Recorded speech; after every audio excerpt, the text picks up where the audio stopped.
What is up, YouTube? I'm Devon DaVinci, leader of the Renaissance crew, and you're watching DaVinci Reacts. Today we're going to be getting into part 2 of the Civil Rights Movement video by J.D. Ruddy. Or, not J.D. Ruddy. I'm tripping. John D. Ruddy. I guess technically J.D. Ruddy. But that sounds more like a furniture store. This is the second part. I've done a reaction to the first part, and it led to a very deep, long conversation. Pause. And this video is a little bit longer, so for all I know, this could be an hour-long video. If it is, just think of this as kind of like a podcast, I guess. But anyway, let's go ahead and jump into this and see what it has to offer. The last episode ended right where the actual civil rights, well, I can't say actual, but the civil rights movement of the 50s and 60s, the one that was triggered by Brown versus Board of Education and the Birmingham bus boycott, where that started. So what people consider to be the modern civil rights movement in America. So let's go ahead and jump into this and see what it has to offer. And if there's anything that I can add on, I will pause and I will give my opinions or give some factoid that might not be mentioned in the video or something like that. Now, if you do want to check out John D. Ruddy's channel, I will have a link the last 30 seconds. You'll see an icon pop up over here.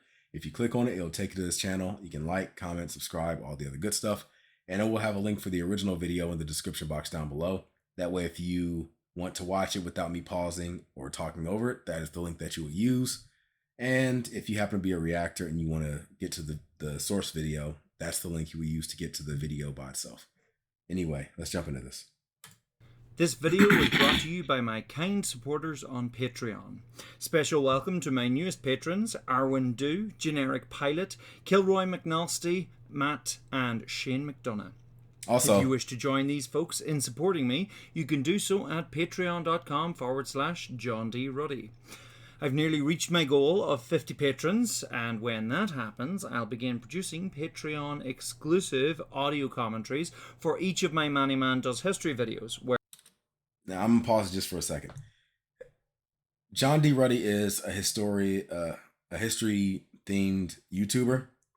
Just like with a lot of other history-themed YouTubers, they tend to have issues when it comes to YouTube's community guideline system and things like that, because a lot of times when it comes to the subject matter of what they're talking about, YouTube, even though the guidelines say that they don't really take into consideration context of the subject matter in the video. So they'll cover subjects and YouTube won't differentiate between whether it's for educational purposes or if it's just someone promoting hate speech. Like if somebody does a video on World War II and it talks about Nazi Germany, YouTube doesn't know the difference between whether you're talking about it from an educational standpoint or if you're promoting it.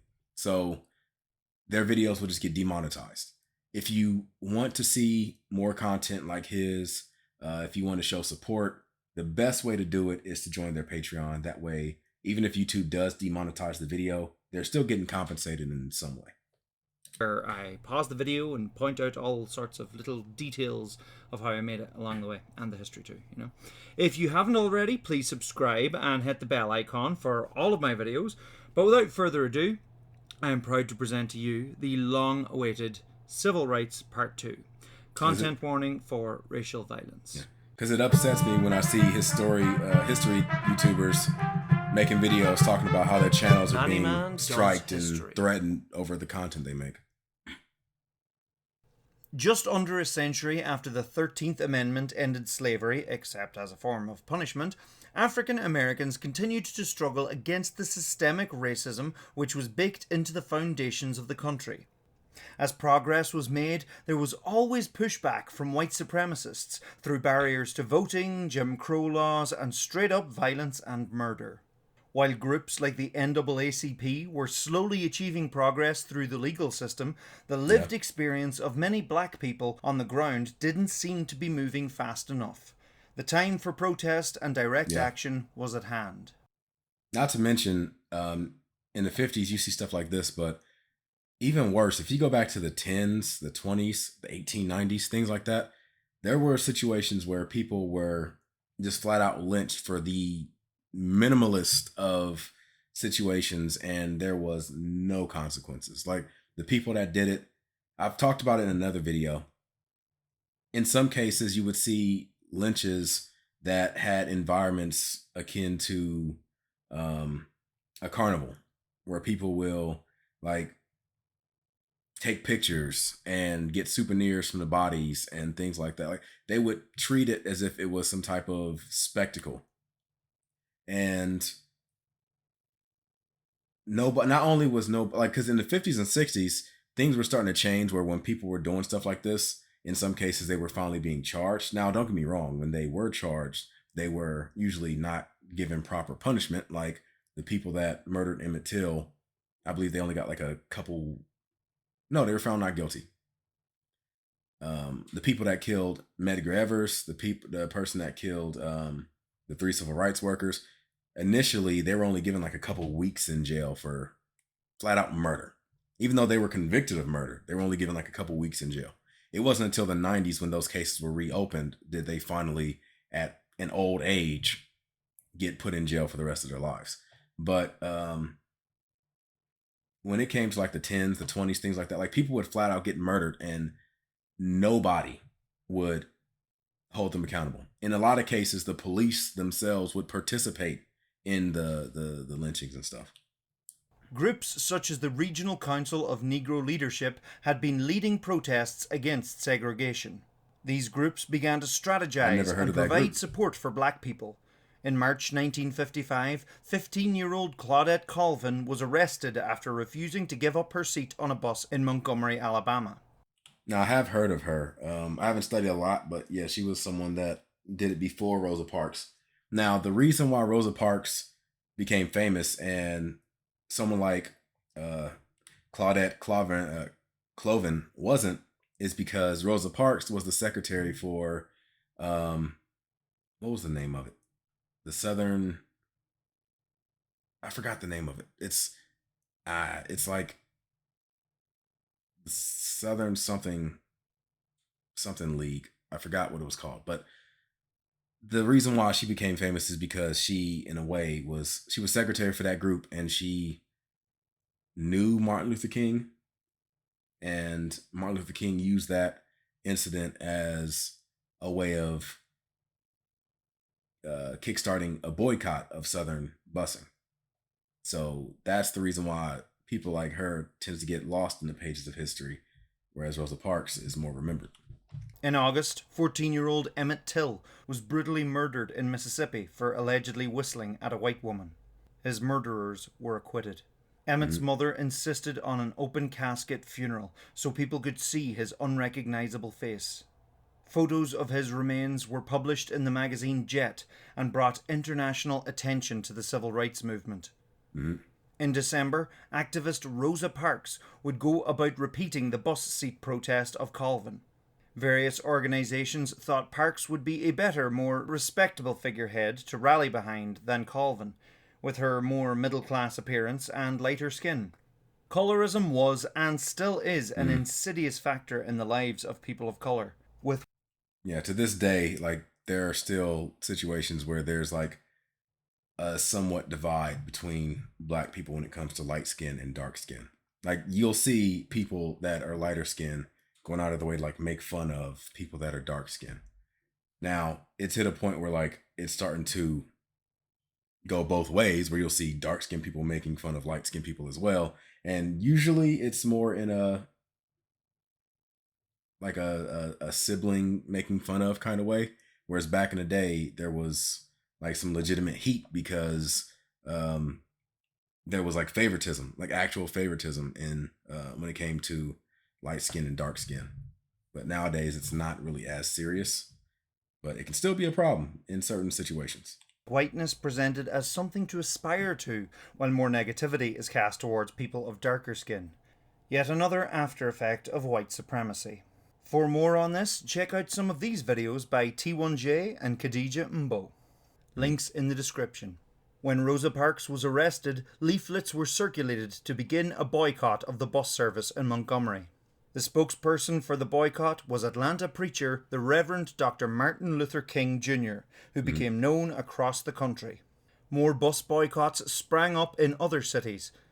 The non-violent nature of these protests was inspired by Mahatma Gandhi's non-violent struggle for Indian independence from Britain throughout the early 20th century. At the same time, Southern white politicians released the Southern Manifesto, opposing the integration of schools. The next few years would see attempts to integrate schools in the South obstructed by student protest and even state-level intervention. At the beginning of 1957, the Southern Christian Leadership Conference was formed in Atlanta. Southern Christian Leadership Conference. Or no, it wasn't that. It was something else, but to coordinate non-violent protests against racial discrimination and segregation. In May, 25,000 people descended on Washington, D.C. for the prayer pilgrimage for freedom, where Dr. King gave his Give Us the Ballot speech. In counterpoint to the Christian-led civil rights movement, there was the Nation of Islam, led by Elijah Muhammad. Yeah. One of his proteges was Malcolm X. The Nation of Islam at the time believed that black people were superior to white people, I already talked about Martin Luther King, Malcolm X in the last video, so I'm going to let this go. Whom they saw as devils. It wasn't really a call for unity. Yeah. Nation of Islam were definitely a black separatist group where they thought that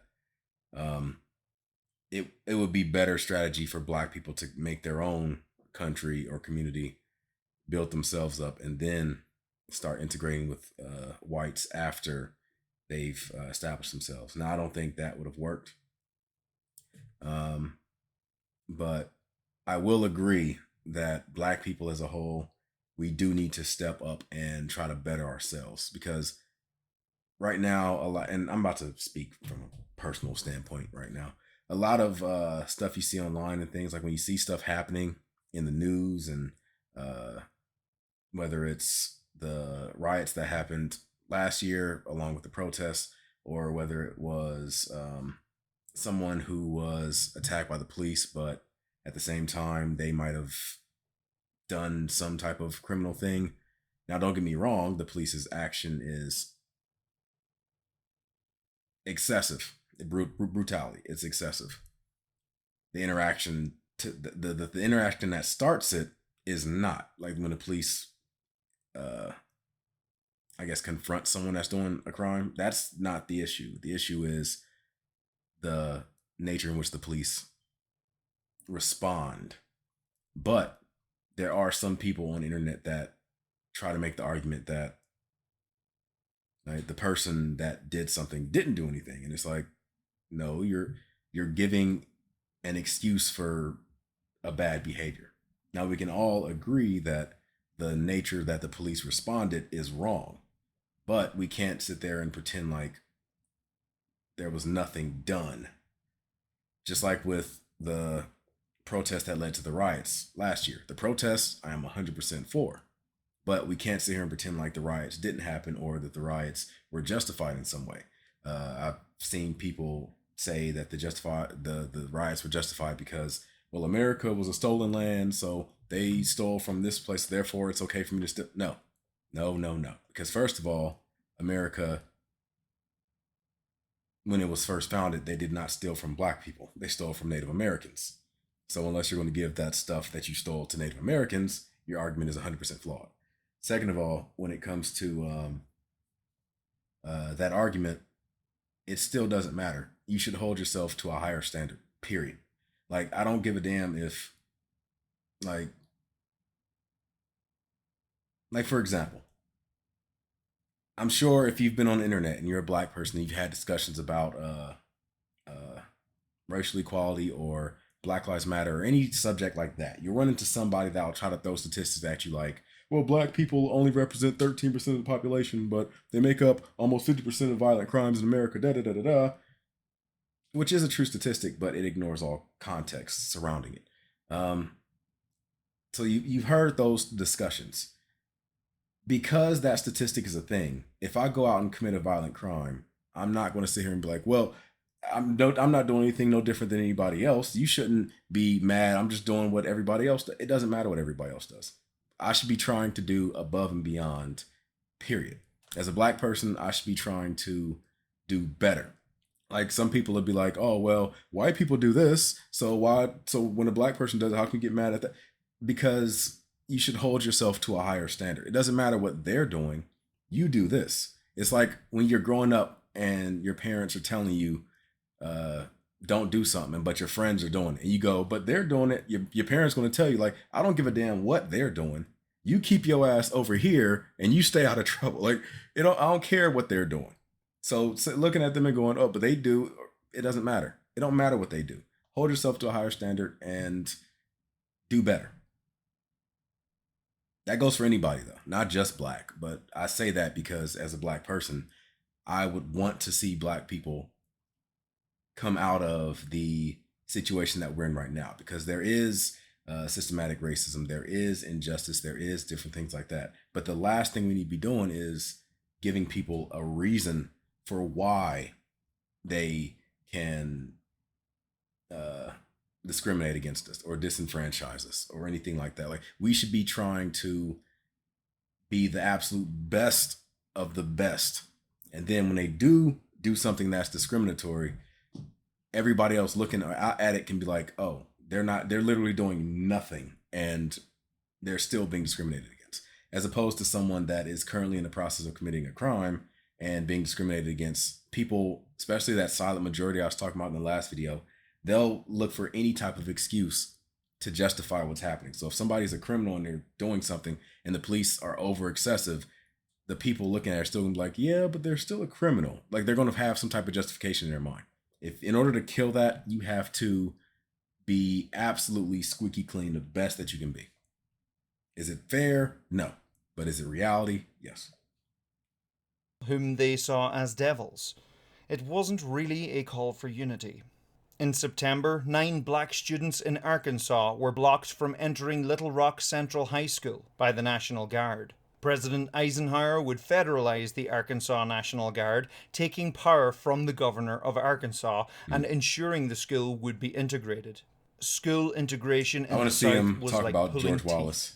Eisenhower signed in the Civil Rights Act of 1957, which sought to prosecute those who tried to prevent someone from voting. The bill was greatly weakened in the Senate, partially by former Dixiecrat Senator Strom Thurmond, who conducted the longest speaking filibuster ever by a lone senator.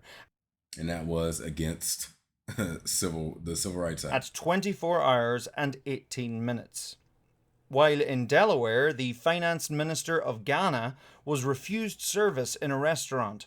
Eisenhower hosted him in the White House a few days later to apologize.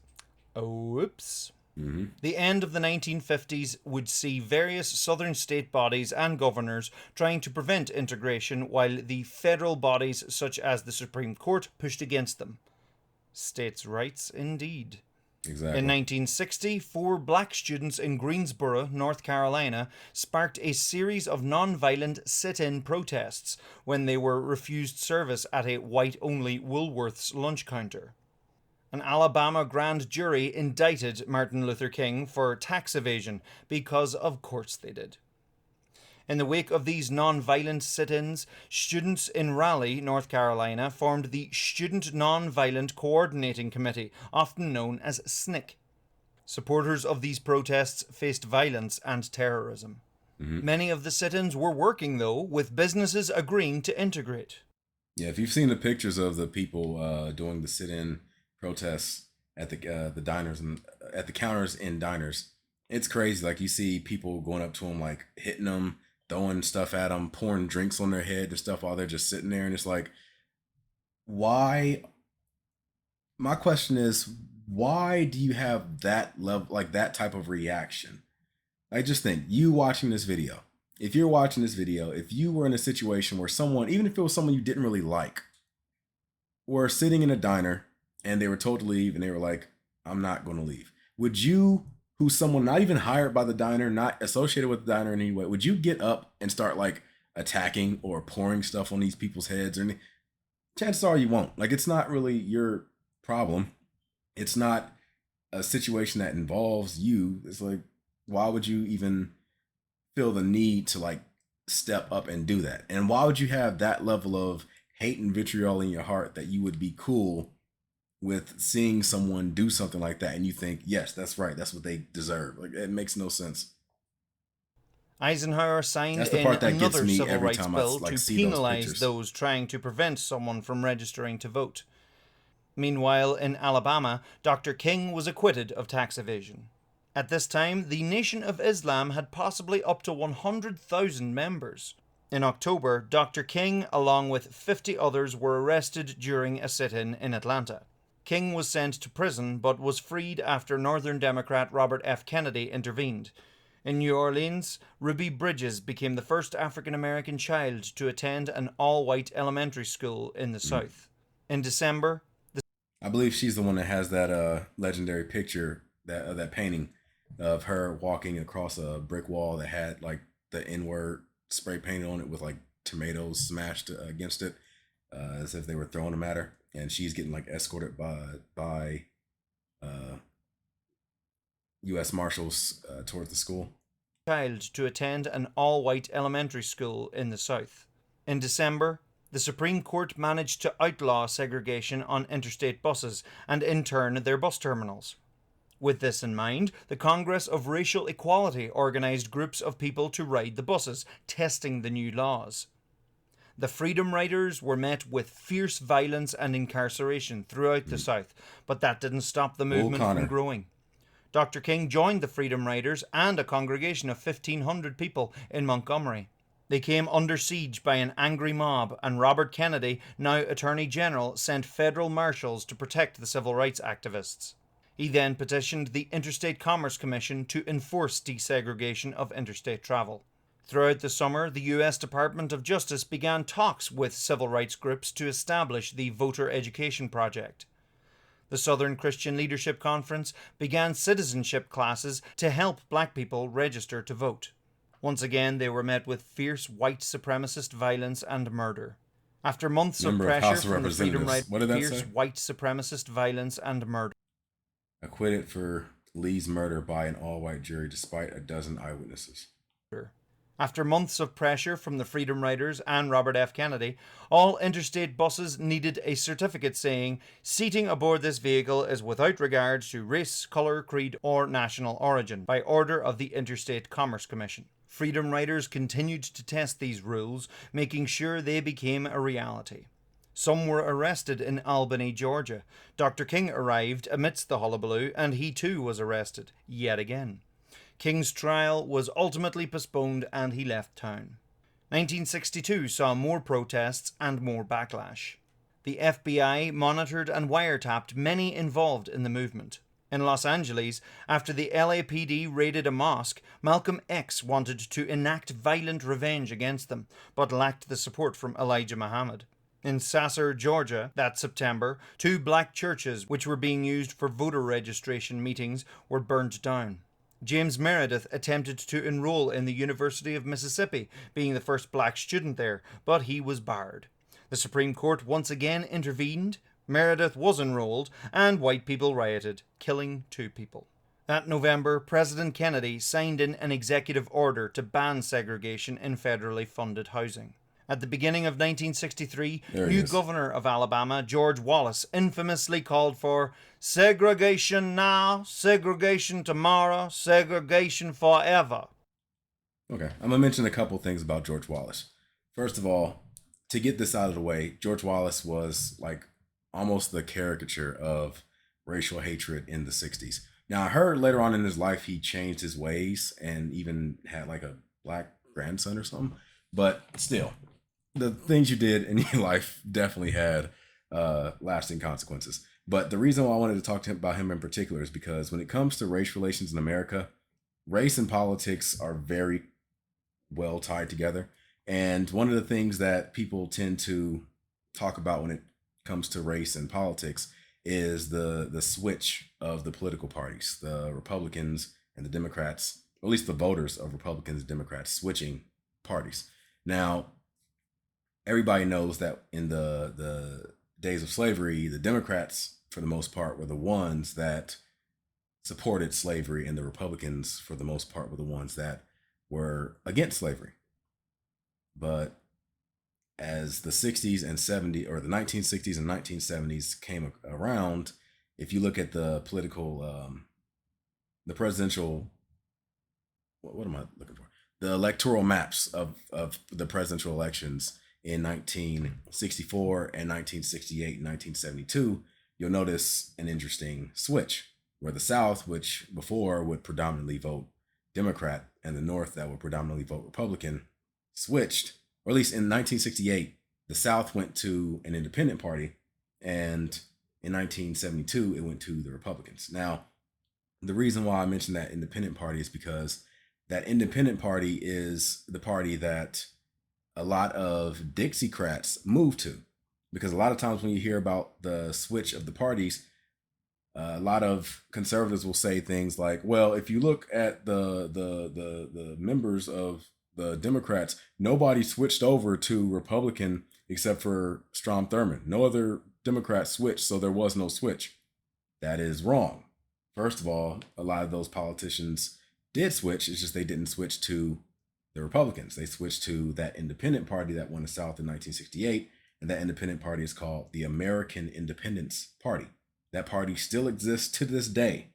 And if it doesn't show you how much the political spectrums have shifted, look and see who that party endorsed for president in 2016.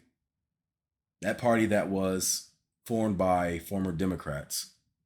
Look and see who they endorsed in 2016. I'm just going to say that. That lets you know what party goes in line with that original party's ideals. Now, don't get me wrong. Again, I've said this before, and funny enough, I said it in my live stream earlier today.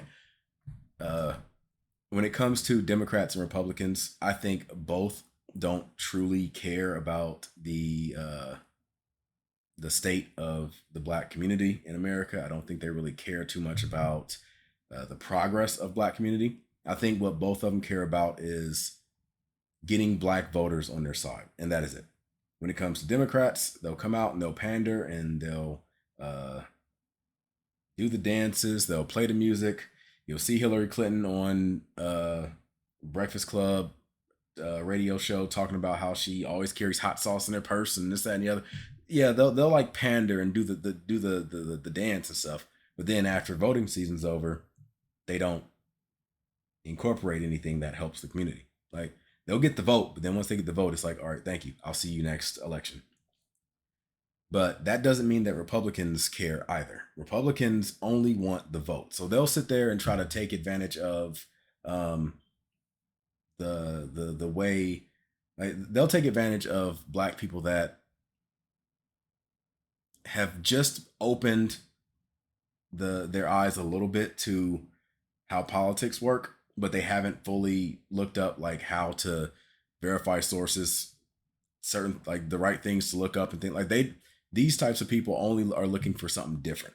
And since all Black people tend to vote Democrat, just a Republican saying, "Hey, they're taking advantage of you, you should vote Republican," in these people's eyes, they'll go, "Yeah, you're right. Let's vote Republican." Because, I mean, the Democrats are a plantation that takes advantage of Black people. So therefore vote Republican. But they're not looking at any of the deeper issues as to why that would be a problem.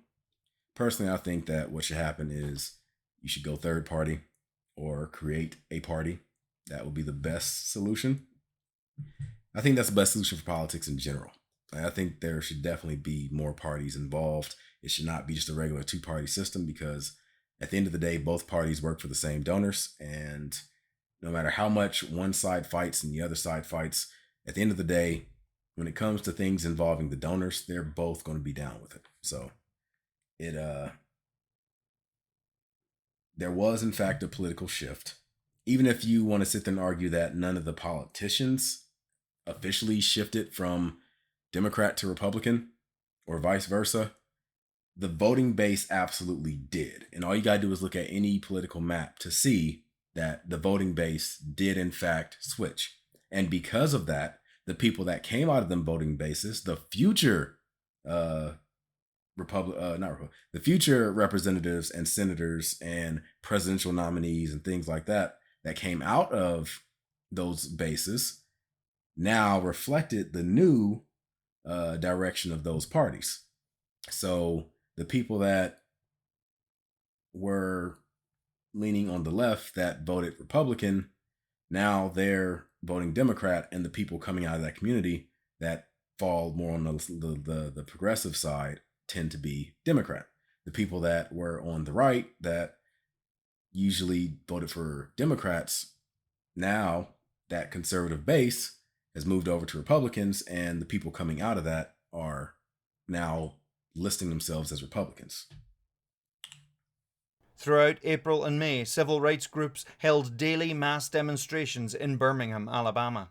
In Gadsden, Alabama, Mary Hamilton was jailed for contempt of court when she refused to answer to her first name.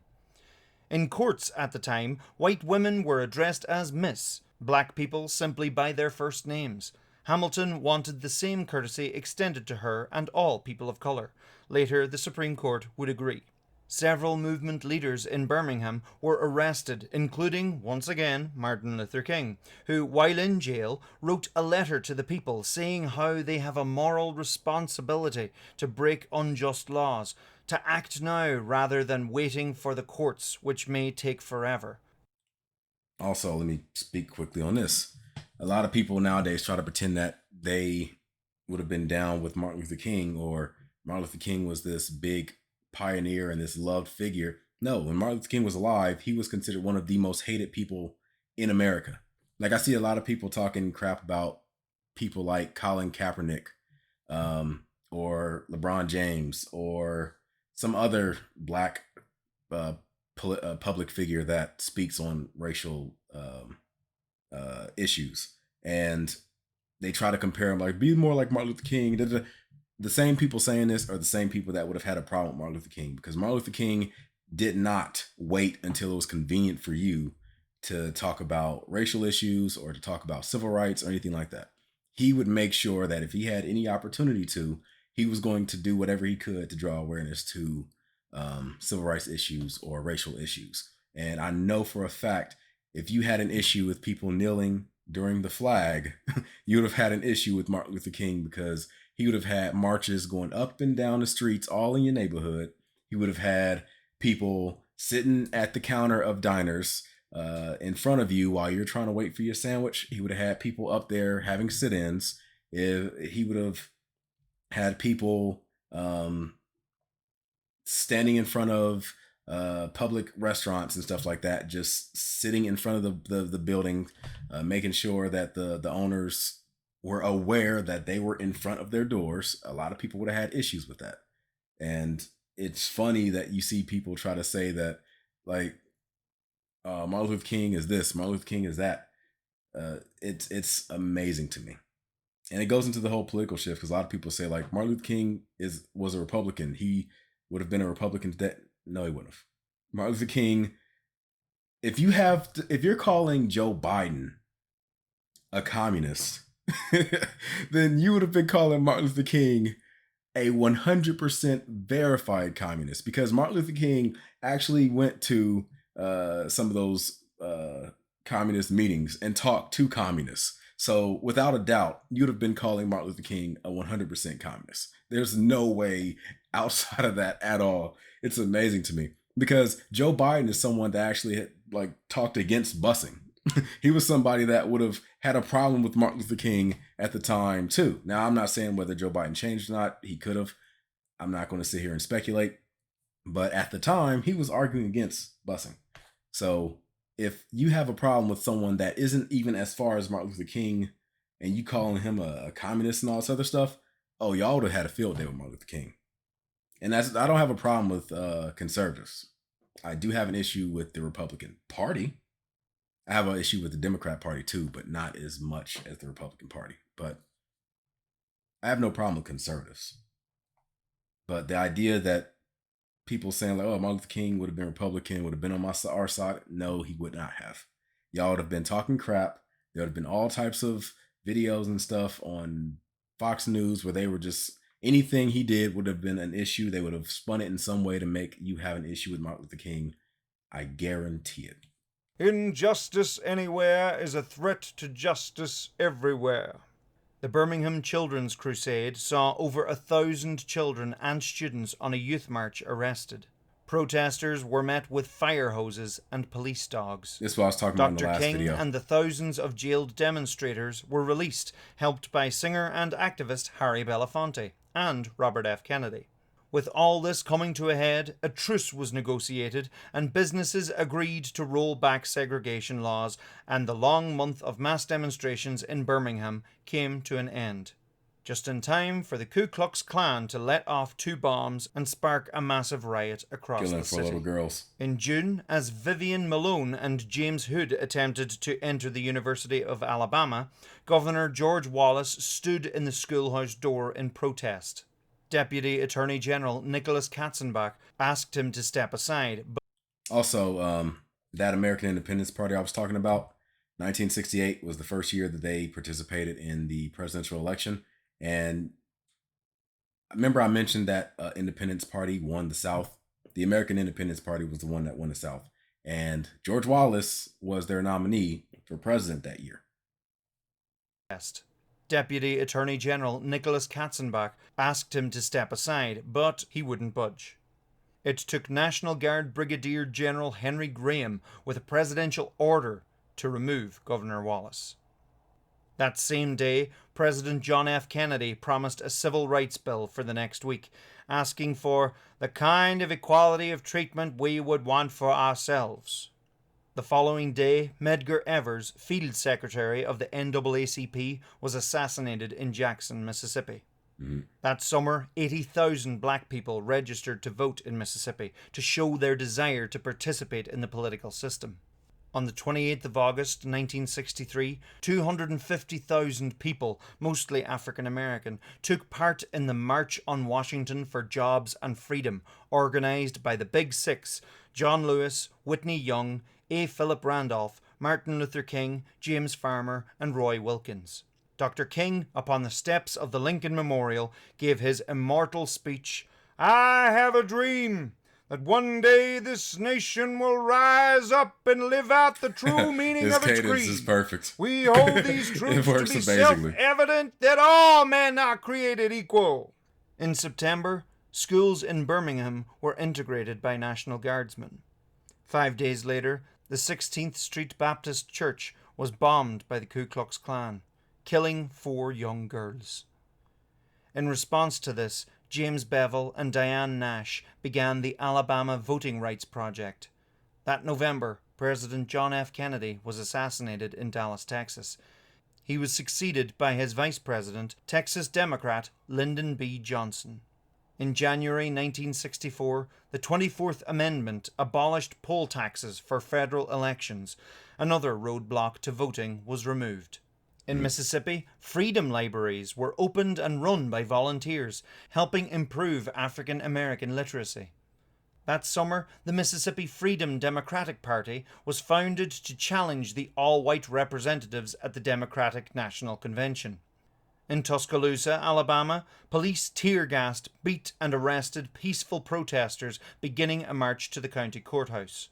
In Philadelphia, Mississippi, 3 civil rights workers were murdered and buried. Malcolm X had become disillusioned with the Nation of Islam and so went his own way, meeting other civil rights leaders and traveling to Mecca and across Africa and Europe. He founded the Organization of Afro-American Unity to promote links with Africa. On the 2nd of July, Lyndon B. Johnson signed the Civil Rights Act of 1964, which banned discrimination based on race, color, religion, sex, or national origin in employment or public accommodations. And later on, I believe they would include sexual orientation to help fight against the discrimination against gay, lesbian, bi people. And I think at some point, if it's not already included already, it includes or will include trans people as well. And so racism ended. Not really. With only. Such support for civil rights coming from a Southern Democrat president, many whites in the South turned against the Democratic Party and began to support the Republican Party. This is where the parties flipped. Yes. If you want to see particularly like the moment that like the party officially was I guess, flipped. Go watch the 1964 Republican National Convention when Barry Goldwater won the nomination for president. Watch that. Watch the clips from that event, because that point, black people, for the most part, were still registered Republicans, and to see the reaction that they got when they tried to get like on stage and talk about how Barry Goldwater is um, leading the party down the wrong direction and more into more extremists, and they were starting to let certain types of people into the party. Like, they got booed like out of the building. Like Jackie Robinson, the baseball player, prominent, person that integrated the major leagues in baseball. He was he was threatened, not attacked, but he was threatened at the national convention when he tried to preach against Barry Goldwater and how he was leading the Republicans down a dark path. In many of their political positions. After that, that's when and the black South people started to soon switch over became to a Democrats. Republican stronghold, not Democrat. President Johnson famously said himself, "We have lost the South for a generation." For more on the political party flip, check out this video from Knowing Better, link in the description. In December, Dr. King was awarded the Nobel Peace Prize, becoming the youngest person to receive it at the time. The civil rights movement saw so many peaceful protests violently broken up and people being hurt or indeed killed. In February 1965, Malcolm X was assassinated by members of the Nation of Islam while in New York. That march in Alabama, following the murder of Jimmy Lee Jackson, a march of around 600 people organized by the Selma voting rights movement, began in Selma and planned to march to the state capitol in Montgomery.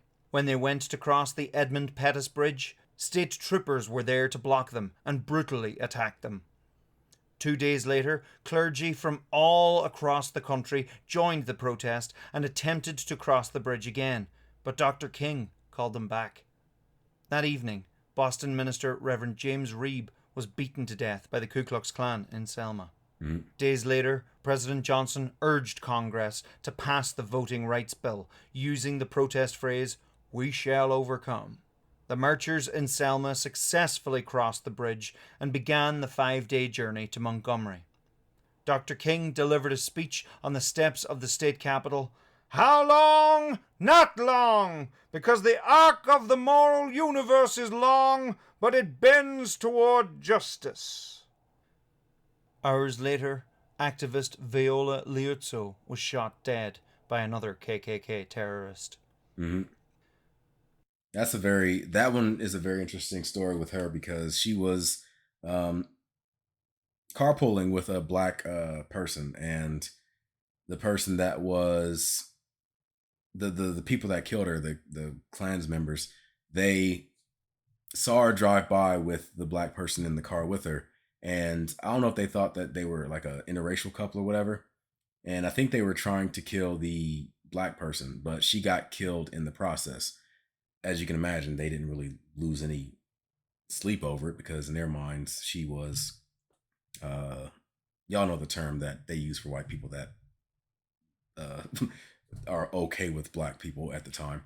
But the thing about her was, not only was she killed, but the FBI at the time tried to discredit her as a person to try to make it seem like it wasn't that bad that she got killed. There was a very interesting documentary about it. I forgot the exact name of it, but it's something like Viola Liuzzo, the woman that was murdered twice or something like that. Like, they completely like killed her character and discredited her and things like that after she died, to try to take sympathy away from the fact that she was murdered supporting civil rights. Because I believe the person that she was riding with was a civil rights activist. Was shot dead I could be wrong on by that, another KKK terrorist. The Equal Employment Opportunity Commission was established, and the following month, President Johnson signed the Voting Rights Act of 1965, which prevented literacy tests as a voting requirement, and federal bodies could oversee election procedure.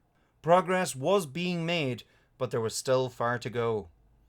That August, riots broke out in LA. To this day, voter registration in black communities is still an issue. But there was still far to go. I talked about it in the That last August, video. Watch the part riots 1. broke out in LA over frustration with police brutality. At least 34 people were killed, over 1,000 injured, and over 3,000 arrested. It was very destructive. I don't think he's going to talk about what started the Watts riots, but I did look into this, but I'm not 100% sure. The Watts riots started because the police pulled over a couple in a car, and the officer went over to the woman's side of the car, the passenger side. Not saying the passenger side is the woman's side. It's just that's the side that the woman was sitting on, the wife. And the officer was talking to the wife about like license, registration, all that other stuff. The man, the husband who was sitting in the driver's side, leans over to the passenger side and tells the officer, I'm the one with the information. If you come over here, I'll give it to you. Like, come over to this side. She has nothing to do with it. Just come over here and talk to me. So the officer, upset over the gall of this person to like talk to him that way, killed him. Like, shot him and killed him. And the outrage from that incident is what led to the riots in Watts. In early 1966, Vernon Dahmer of the NAACP died from a bomb in Hattiesburg, Mississippi. Later in June, James Meredith was shot in Memphis, Tennessee, as he began his march against fear. Many civil rights leaders rallied together to complete his march, gaining 25,000 marchers. Upon its completion, Stokely Carmichael first used the phrase "Black Power" as a political slogan in his speech. At this time, the civil rights movement began to concentrate on fighting poverty, and not just in the Deep South. That summer, Dr. King, James Bevel, Al Raby, and others led the Chicago open housing movement to make changes there. In October 1966, the Black Panther Party, a socialist movement, was founded in Oakland, California by Huey P. Newton and Bobby Seale, seeking to protect their community, setting up community programs and cop watching, carrying firearms in public, and looking out for police brutality. The thing about the Black Panther Party and Los Angeles in particular, it's funny. If you watched the Dave Chappelle video, what was it called? 948, where he was talking about George. Damn, how did I forget his name? The guy who was killed by the police. My mind is messed up. I can't believe I forgot his name. George. Well, he was making a video about that. Trust me, his name will come to me. But he was making a video about that incident, and in it he talked about the only time the National Rifles Association, the NRA, supported gun control. The only time in their history they ever supported gun control was when the Black Panthers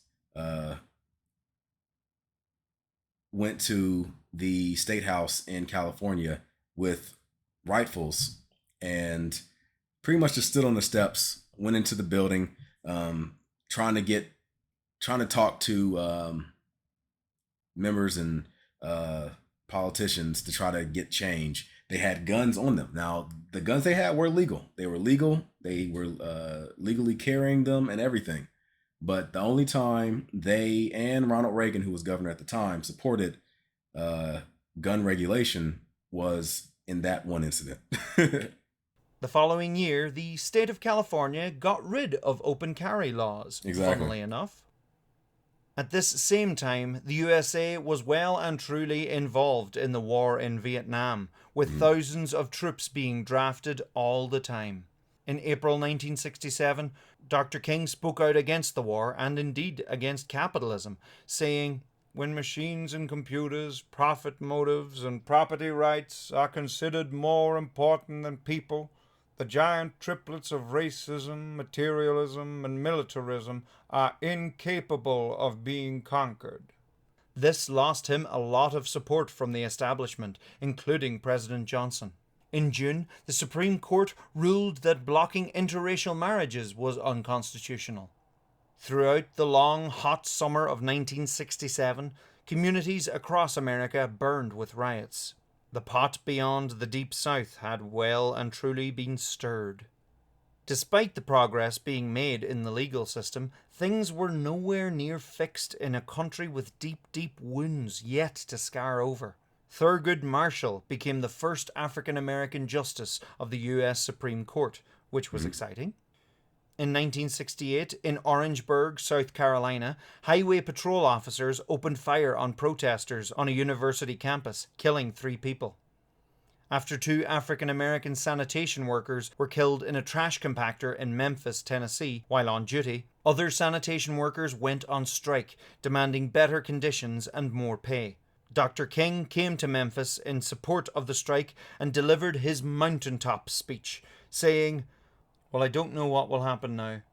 We've got some difficult days ahead, but it really doesn't matter with me now. But it really doesn't matter with me now, because I've been to the mountaintop. I don't mind. Like anybody, I would like to live a long life. Longevity has its place. But I'm not concerned about that now. I just want to do God's will. And He's allowed me to go up to the mountain. And I've looked over and I've seen the promised land. I may not get there with you, but I want you to know tonight that we as a people will get to the promised land.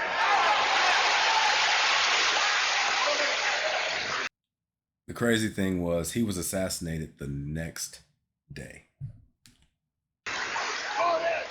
So I'm happy tonight. I'm not worried about anything. I'm not fearing any man. Mine eyes have seen the glory of the coming of the Lord.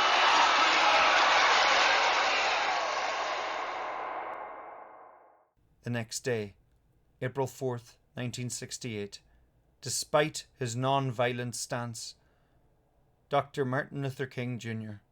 was assassinated on the balcony of the motel he was staying in. Riots broke out in more than 150 cities across America. There's a lot of controversy around Martin Luther King's murder. A lot of people connected to Martin Luther King, even Judge Joe Brown. I'm sure a lot of Americans know him from the TV series, or not TV series, the Judge TV shows that you see on daytime television. He was the judge at I don't know if he was the judge at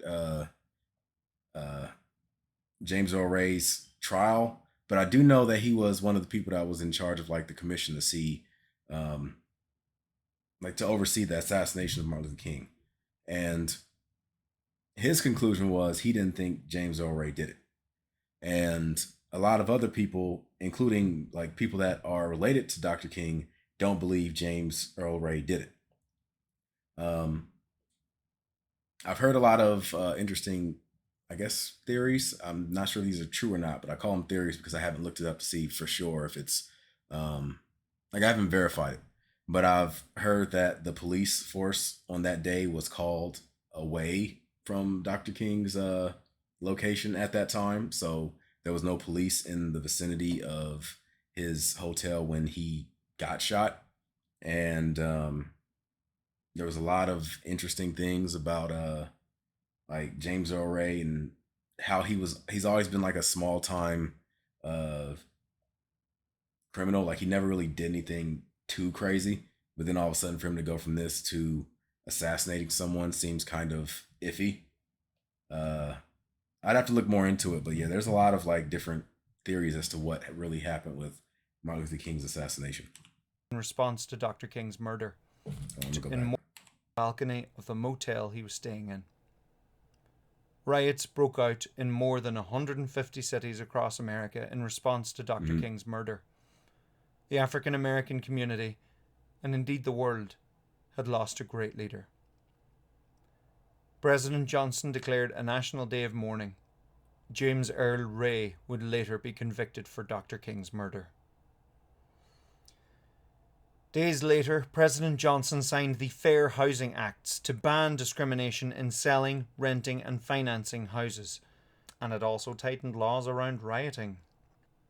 Thankfully, the cause did not die with Dr. King. In May, the Poor People's Campaign marched on Washington, furthering the vision for economic justice. I'm iffy on that. Dr. King's assassination was a crippling blow to civil rights movement. I think that the black community to this day is still recovering from Martin Luther King's death because there hasn't been a leader that has been able to galvanize and get black people together the way Martin Luther King was able to since then.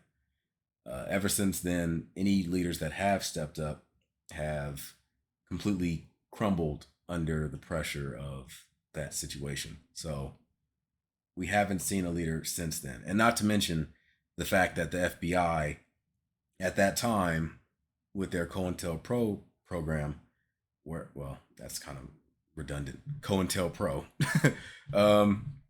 actively went out to stop any attempts at a black leader. If you've watched the movie Judas and the Messiah, or Judas and the Black Messiah, it covers COINTELPRO, J. Edgar Hoover, and the protocol of stopping a black messiah figure from rising that can get black people together. So they went out of their way to discredit people. They went out of their way to stop people, and in some cases went out of the way to kill people that looked like they could have been potential to get black people together. Fred Hampton was one of those figures that was assassinated. He was actually the figure of that movie, and he was a rising figure in the Black Panther Party, and he was assassinated by police. In June, civil rights ally Robert F. Kennedy was assassinated while running for president. Yep, another one. Later that year, during the Mexico City Olympics, athletes Tommy Smith and John Carlos raised their fists in the Black Power salute during their medal ceremony.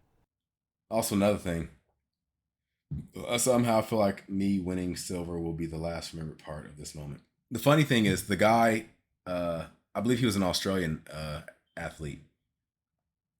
From what I heard, now you can correct me on this, it was actually his idea to encourage them to do that on the podium, and because of that, he was actually shunned. I don't know if it was from his country or what. I think it might have been from his country, but he was actually shunned and had a lot of opportunities taken away from him for supporting that act. And obviously, the two athletes that actually did the salute, I forgot their name. It was like Tommy and Carlos. I forgot their full names, but they were obviously shunned from opportunities as well. Like, they weren't able to run again. They lost their livelihoods and everything. It truly was an inspirational movement, which sparked many other movements, including women's liberation, gay liberation, and even the Catholic civil rights movement in Northern Ireland. It also inspired shows like Sesame Street to work towards a brighter, more integrated future. As much progress as the civil rights movement gained, as history has shown, constant vigilance is needed, as progress has slid backwards time and time again. The establishment would continue to criminalize strong black leaders. More policies ensured the pipeline of black bodies to prison.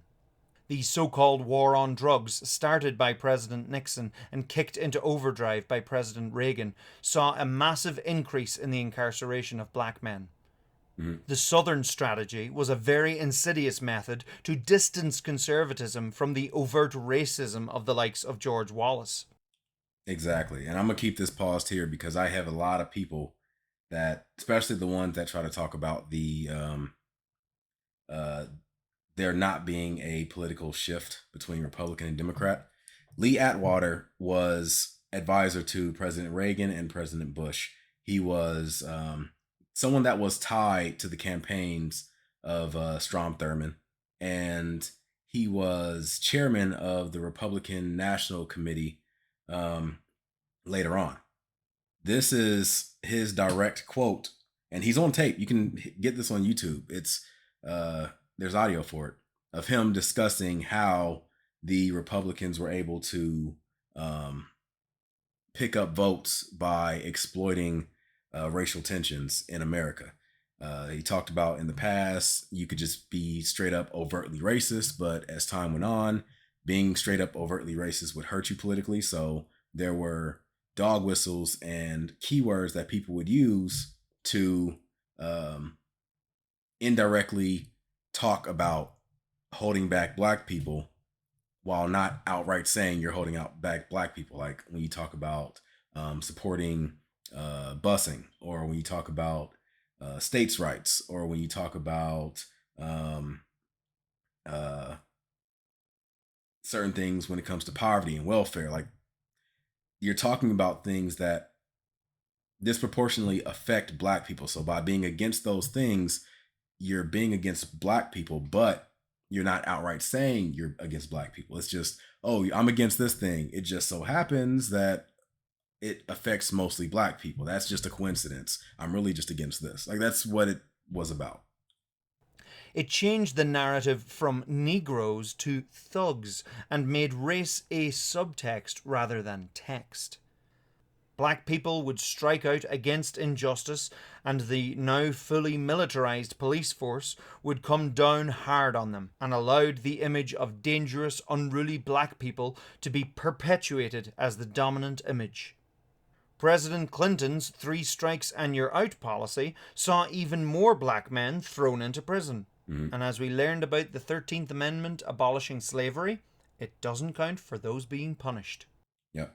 And Bill Clinton is someone who was behind the reprehensible crime bill of 1994. Joe Biden was also associated with it. I know people try to tie Bernie Sanders to it, but I believe he was someone that sponsored a bill that was tied to it that related to domestic violence against women.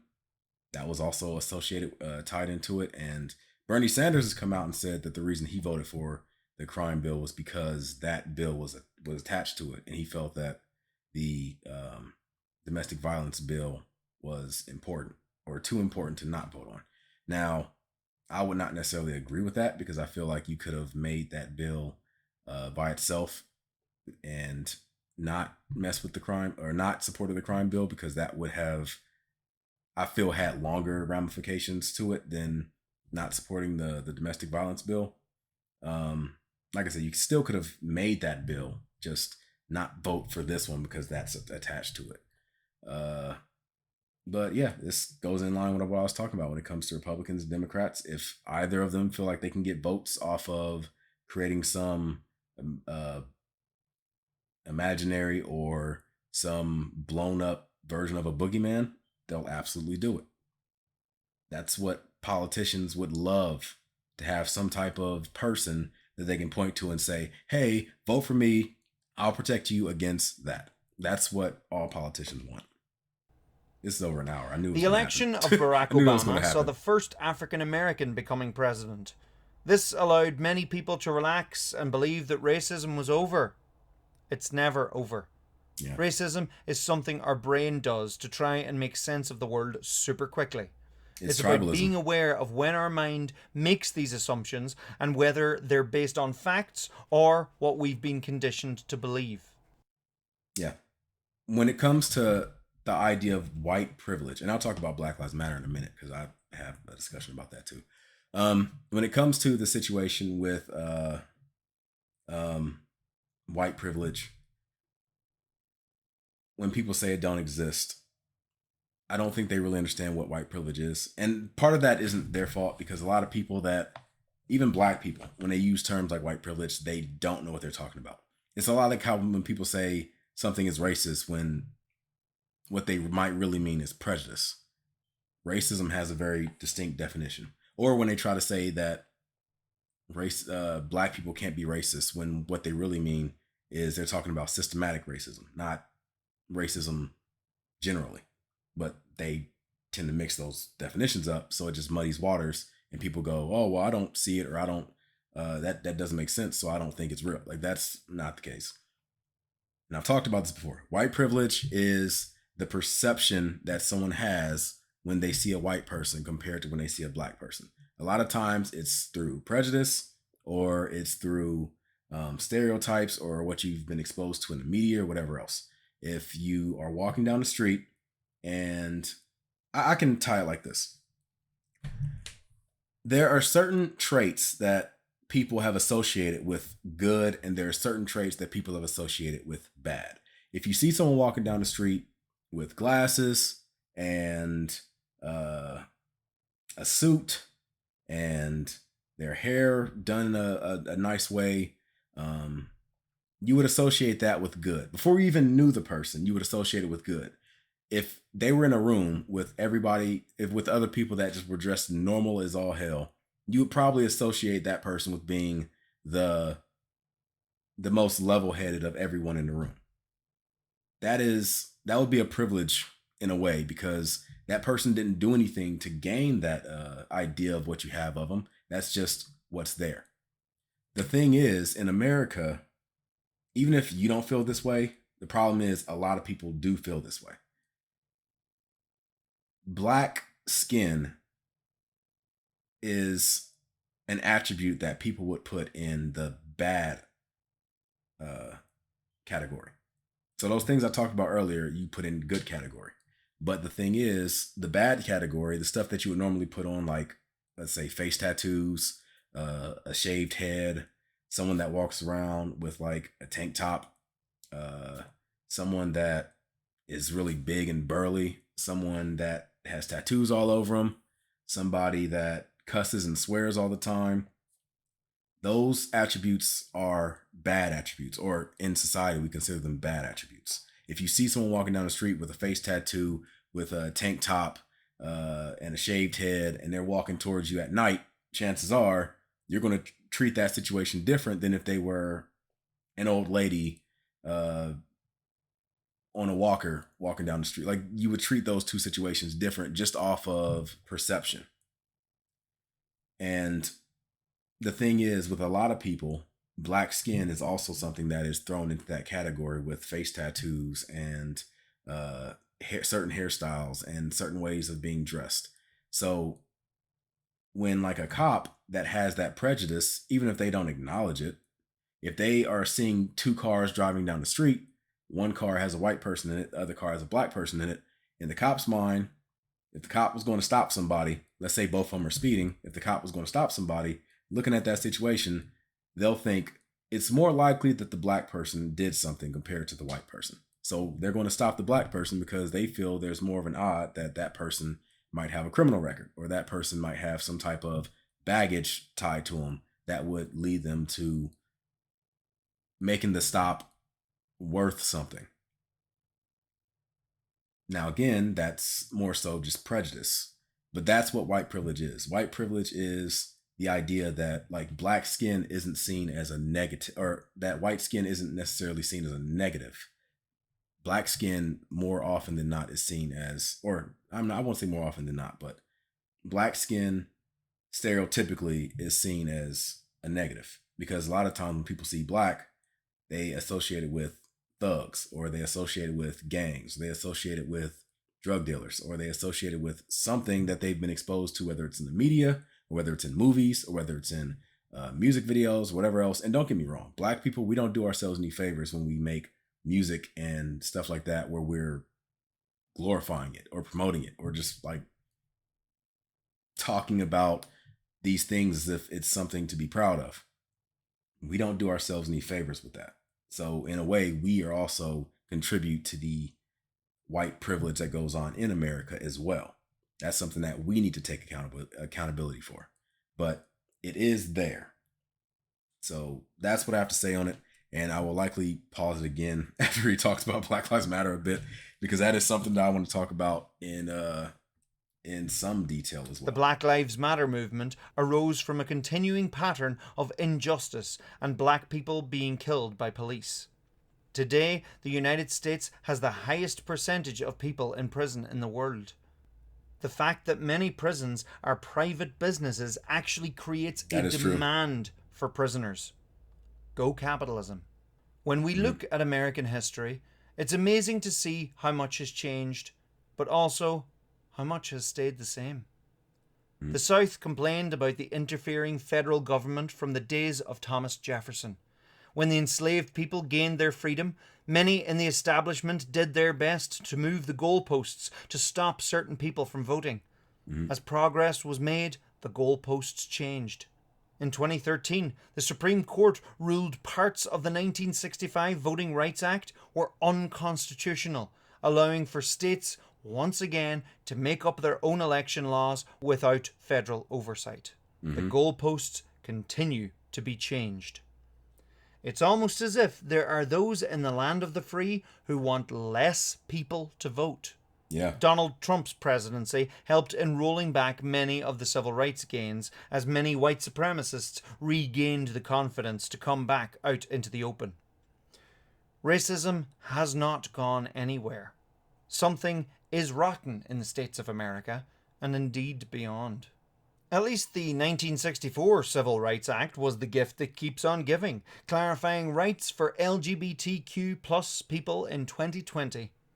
But these are just the facts of history, coming from a white guy in Ireland.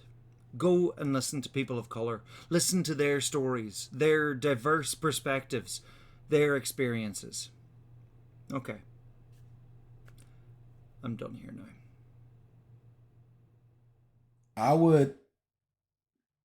Those who have fallen in the fight against injustice, rest in power. Special thanks to Dr. Eben Joseph and Abby Ekenezer for helping me with this project. Thanks for watching, folks. Don't forget to subscribe and hit the bell icon to be notified as soon as my new videos come out. I'm going to stop it right here, not because I want to skip this, because I do like showing their pitches for like where to get in contact with them and all them other things. It's just I want to talk about this before I end up forgetting about it. And already it's like slipping. When it comes to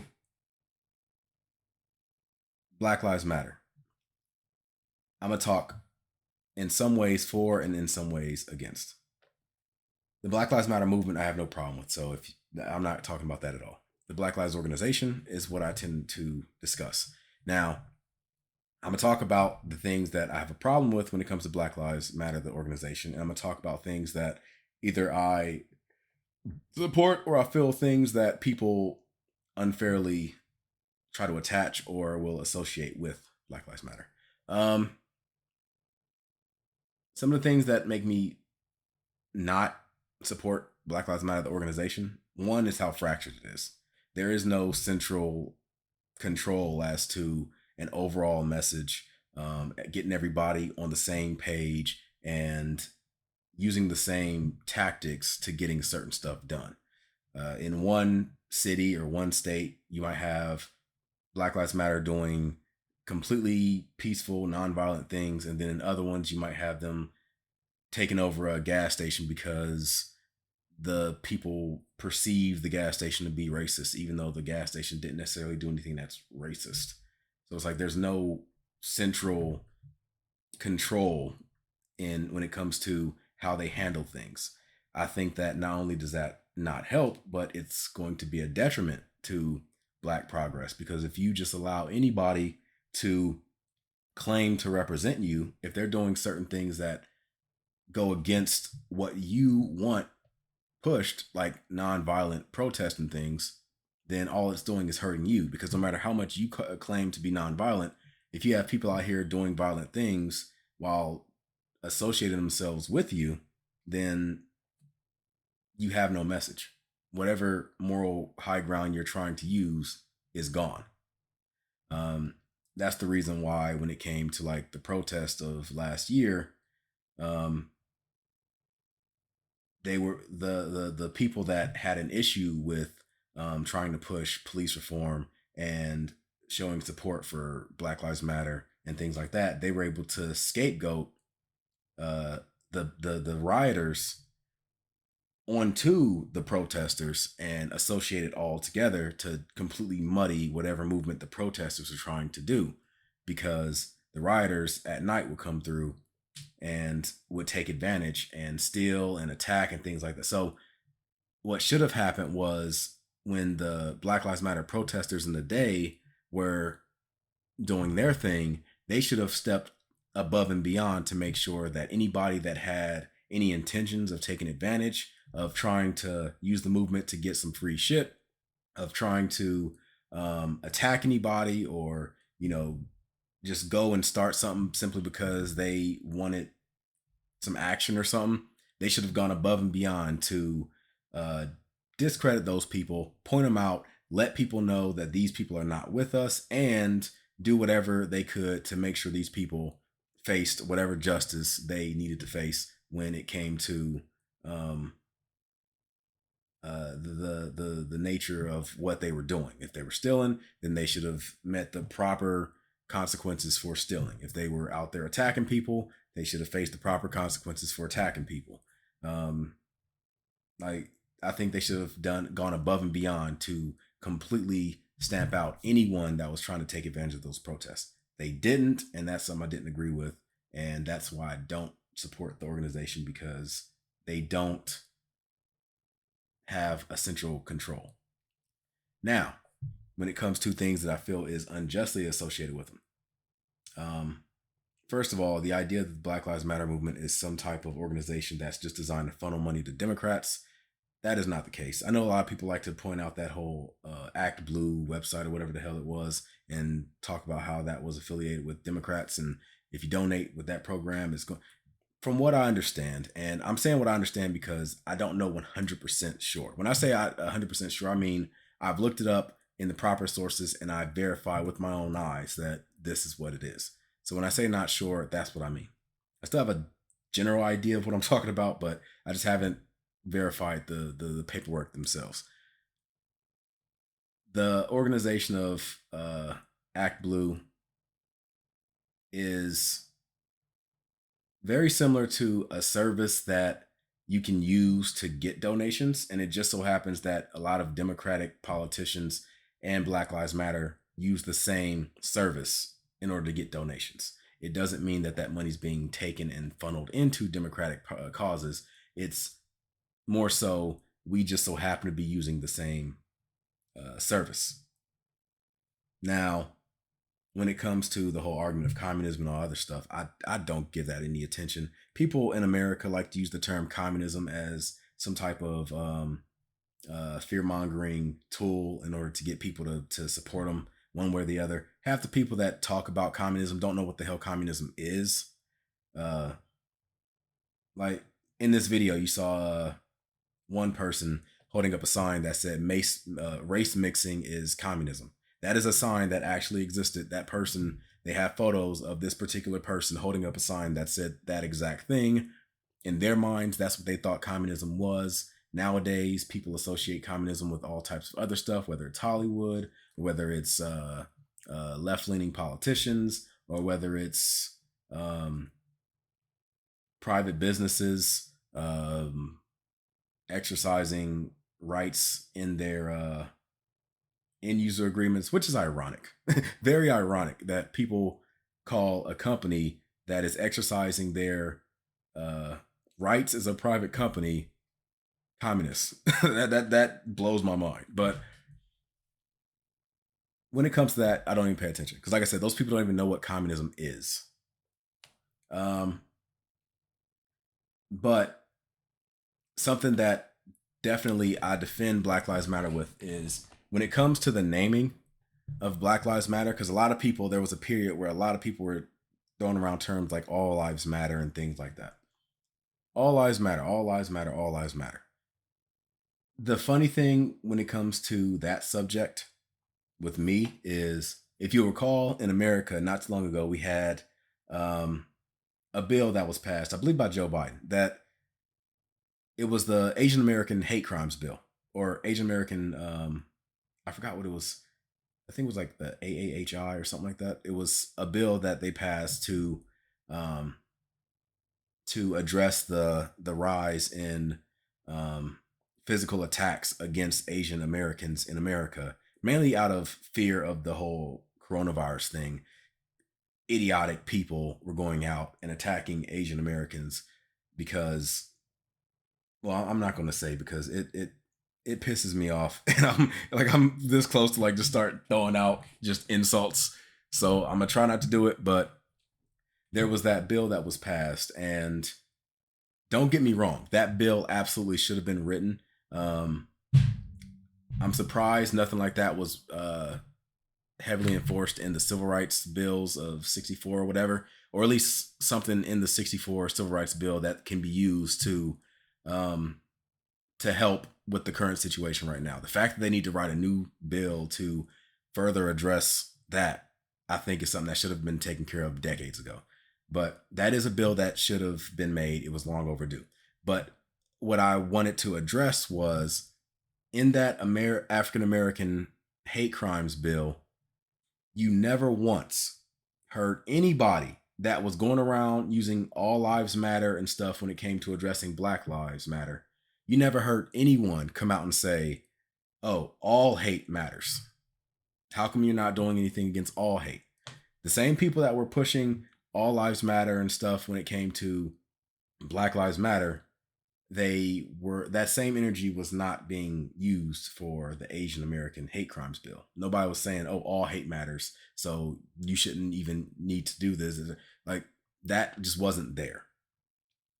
Also, when it comes to Black Lives Matter, whenever the discussion about Black Lives Matter and police brutality is arised, you hear people make arguments of, oh, but they don't say anything about when Black people kill other Black people. There's a lot of Black people going on, particularly in Chicago. They always mention Chicago. There's a lot of Black on Black violence happening in Chicago. How come you don't hear Black Lives Matter saying anything about that? The reason why you don't hear Black Lives Matter discussing those issues or those situations is because Black Lives Matter is not an organization that focuses on those situations. Black Lives Matter is designed to address police brutality. That is it. That is like going up to Susan G. Coleman and saying, yeah, but how come you guys aren't saying anything about AIDS? Or how come you guys aren't saying anything about lung disease? Or how come you're not saying anything about prostate cancer? Or that's not what they're there for. They are there to address breast cancer. That is it. So trying to make it seem like, oh, you're not addressing all the issues, so therefore you shouldn't be talking, period. No, they're talking about one particular thing. My question is, if you care so much about Black on Black crime and you care so much about Chicago and all these other places that have prominent gang violence and all this other stuff, what are you doing to argue against that outside of when you're addressing Black Lives Matter? Have you ever donated any money to organizations that actually focus on that, like the NAACP, whether it's programs designed to stop gang violence in communities, whether it's programs that are designed to stop high blood pressure, heart disease, diabetes in the Black community, situations and illnesses and tragedies that directly impact the Black community at a disproportionate rate. What have you done? Have you ever donated any money? Have you ever spoke at any events? Have you ever went out and drawn awareness, whether it was through marching or whether it was passing newsletters or whatever else?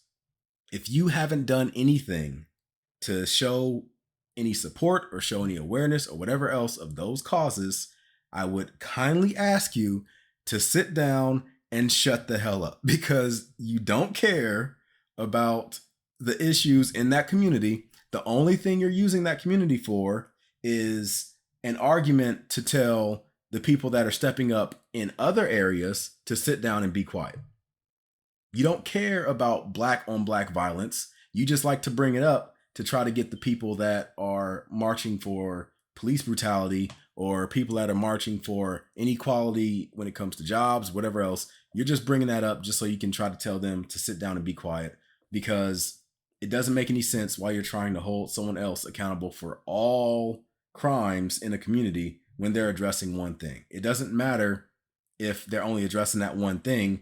If that one thing is a problem, the fact that they're addressing a problem is a good first step.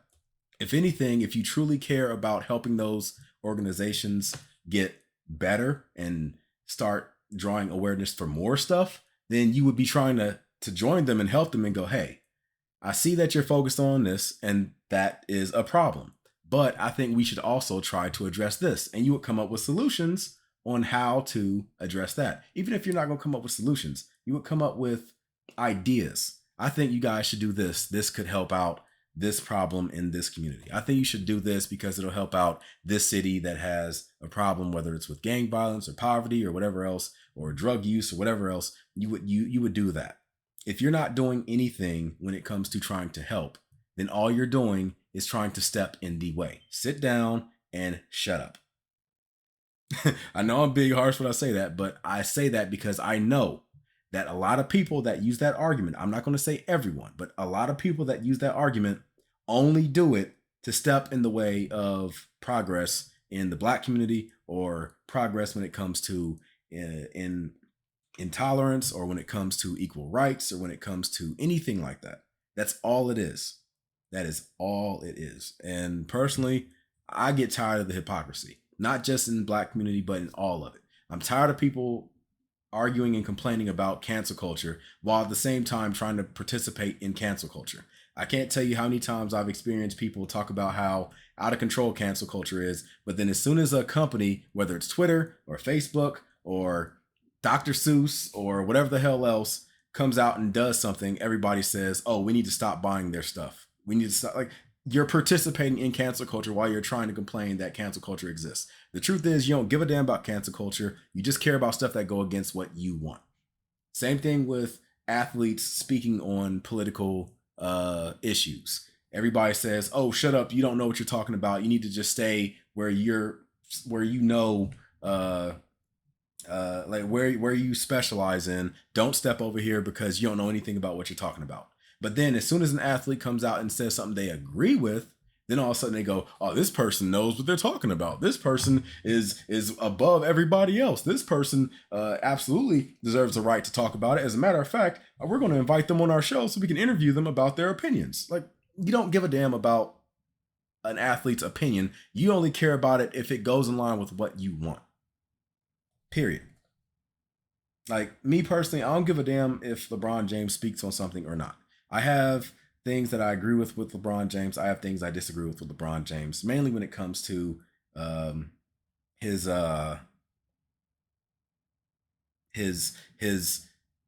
support of like Chinese government, or not support of Chinese government. Not support, but the fact that he isn't willing to stand up against the Chinese government when it comes to certain things. That's an issue I have with him. But that being said, I never once say that he doesn't have the right to speak on something. He absolutely has the right to speak on something. As a person in this country, no matter who the hell you are, no matter what your profession is, if you feel you have an opinion on something, feel free to let it out there. Earlier in my live stream today, I had someone that was discussing the UK and the EU and situations when it came to Black Lives Matter and stuff like that in ways that I didn't agree with. Never once did I tell that person, shut up, sit down, you don't know what you're talking about. That person is free to argue their point. But the thing is, I will counter argue it and we will have a discussion, because at the end of the day, if you feel that that person's making such an egregious argument, such an argument that you feel you feel like they don't know what they're talking about, then you should have no problem arguing against it. You should have no problem pinning them in a corner and getting them to either agree to what you are saying or getting them to realize their argument is flawed and just falling into fallacies. Like, oh, whatever, I don't care what you say, I'm going to believe this thing. Like, you should have no problem with that if you feel you're truly right. But if you're going to tell them to shut up, if you're going to tell them that they don't know what they're talking about, they don't have a right to talk on something, then that means that your argument is complete garbage, or at least you lack the ability to get your argument across coherently or get your argument across in a way that other people can understand it to convince them. Either way, that's not a their problem, that's a you problem. So don't tell someone to shut up if you feel like your argument is solid, because your argument alone should be able to get them to shut up. But whatever, that's my opinion. I've talked on this long enough. This video is an hour and a half long. This has been a podcast. I hope you guys enjoyed it. I'm Devon DaVinci. Hopefully you're enlightened. If you are, then feel free to let me know. Feel free to go into discussion, the comment section, and have discussions. Now, if you're going to have completely dishonest arguments, like if you're going to make up information and things like that, then you're not welcome on this channel, and I will definitely let you know that. But if you're going to have a regular discussion where we can agree on things that are well established, then we can have a discussion. I'm not going to sit here and run from anybody that wants to have a discussion. If you want to get in my comment section and let me know your opinion on something, and feel free. If you feel like somebody is attacking you for your opinion unjustly, or just personally insulting you when you haven't done that to them, be sure to tag me in your comment and I'll go through the thread. And if I feel like it's something that is unwarranted, I will delete that comment, or I will address that with that person directly. Or if it's really egregious, then I'll just flat out ban them. But don't be afraid. I'm not running from anybody, and nobody else should be running from anyone either. It's your opinion. You should be free to express it. But anyway, if you have anything you want to get off your chest, go to the comment section. Let me know. If you want to talk to me directly, I live stream Mondays, Wednesdays, and Fridays, 3:30 p.m. Eastern Time, 4:30 p.m. Eastern Time. Sometimes it depends. Usually if you go there at 3:30 p.m., if I'm not live at that moment, there is some type of notification or some type of setting that you can click on to get notified when I do go live. I usually play video games and stuff, but I'm not against having serious and deep conversations while I'm gaming. Jump in and let me know what you think. But anyway, that's been this discussion. I hope it has enlightened someone out there, and I want to thank John D. Ruddy for this video and this topic, which allowed me to have this type of deep conversation, because these are the types of videos that I enjoy doing most, because they spark